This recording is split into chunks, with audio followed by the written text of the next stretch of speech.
Good day, everyone. We are again going to study God's character by studying the Word of God, and that's the Bible.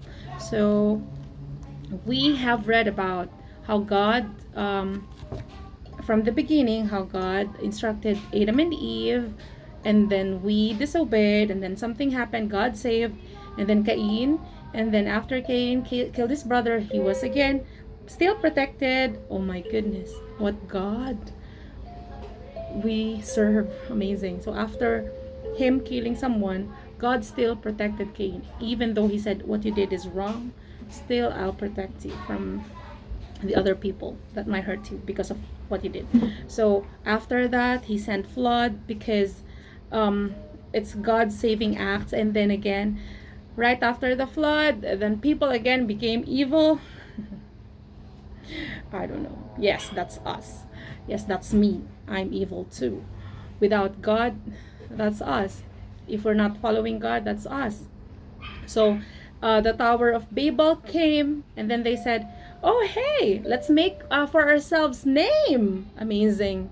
That's so proud. Like, hey God, we will not we will forget you already that you created us. Let us live on our own. And then it will again, if we forget God, and then we live on our own, again that will lead us to self-destruction because we are naturally evil. So yeah, this proves that we are naturally evil without God, without his guidance. So we are now going to study Shem's descendant. Remember, Noah has three sons and sons like Shem, Ham, and Japheth. So Ham was cursed. So Shem, we will study Shem's descendants, but I will go through them very fast because they are the genealogy, which is also important because this will show us that from the general public, which is the genealogies and the spreading of the people, the Bible would focus on one person, and that is Abraham. So this is the genealogy of Shem. Shem was 100 years old and begat Arphaxad 2 years after the flood, and he begot Arphaxad. Shem lived 500 years and he begot sons and daughters. Arphaxad lived 35 years and begot Salah. After he begot Salah, Arphaxad lived 403 years and begot sons and daughters. Salah lived 30 years and begot Eber. After he begot Eber, Salah lived 403 years and he begot sons and daughters. Eber lived 34 years and begot Peleg. After he begot Peleg, Eber lived 430 years and begot sons and daughters. Peleg lived 30 years and begot Ru. After he begot Ru, Peleg lived 209 years and begot sons and daughters. Ru lived 32 years and begot Serug. After he begot Serug, Ru lived 207 years and he begot sons and daughters. Serug lived 30 years and he begot Nahor. After he begot Nahor, Serug lived 200 years and he begot sons and daughters. Nahor lived 29 years and he begot Terah. After he begot Terah, Nahor lived 119 years and he begot sons and daughters. Now Terah lived 70 years and begot Abram, Nahor, and Haran. Okay, so we will stop there, and basically just reading the genealogy, we can see that the age span of the people was decreasing.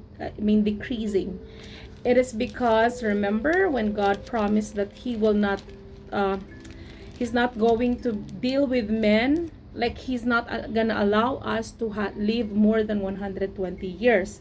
That was after the flood. And then we see here that the how do you say it, the change from God's decision to cut our age to 120 years was not sudden, but it was gradual.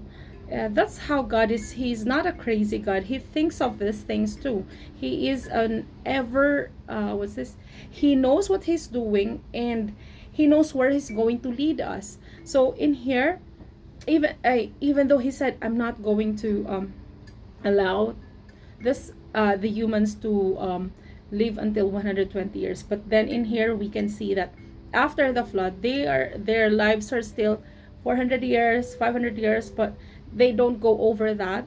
And then later on, they're gonna live a little bit like lesser and lesser and lesser until we would reach the 120 years. So that's how God is. He is ever patient from the first verse that we have read until now.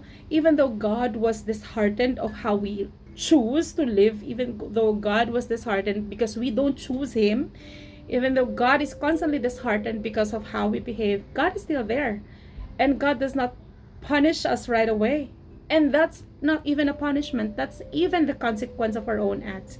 But God is still there to save us.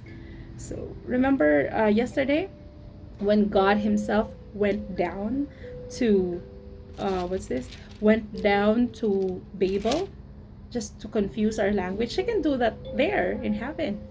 He is ever powerful, but He did not. He wants He wants us to know that in everything that we do, He is concerned. So that's it for today, and hope to see you again next time.